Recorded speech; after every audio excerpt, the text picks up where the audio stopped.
தேவனுக்கே மகிமை உண்டாவதாக. சிலுவை தியானம்.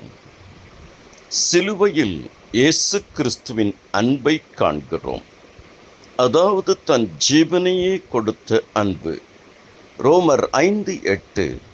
நாம் பாவிகளாக இருக்கையில் கிறிஸ்து நமக்காக மரித்ததினாலே தேவன் நம்மேல் வைத்த தமது அன்பை விளங்க பண்ணுகிறார். யோவான் 3:16.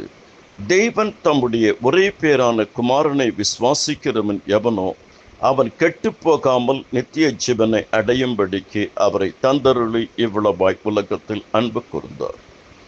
சிலுவையில் கிறிஸ்துவின் பண்பை காண்கிறோம். அதாவது பிறருடைய மனதை அறிந்த பண்பு. லூக்கா 23:42-43 சிலுவையில் அறையப்பட்ட கள்வன் இயேசுவை நோக்கி, ஆண்டவரே, நீர் உம்முடைய ராஜ்யத்தில் வரும்போது அடியனை நினைத்தருளும் என்றார்.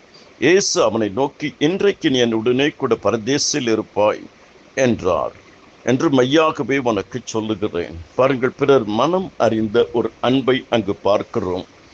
அது மட்டும் இல்லாமல் சிலுவையில் கிறிஸ்துவின் உயர்ந்த ஒரு மாண்பை பார்க்கிறோம். அதாவது பாவ மன்னிப்பு அருளிய ஒரு மாண்பு. பிதாவே, இவர்களுக்கு மன்னியும், தாங்கள் செய்வது இன்னதென்று அறியாதிருக்கிறார்களே. எபேசியர் 1:7, கொலோசியர் 1:14, 1 யோவான் 2:2 வாசியுங்கள்.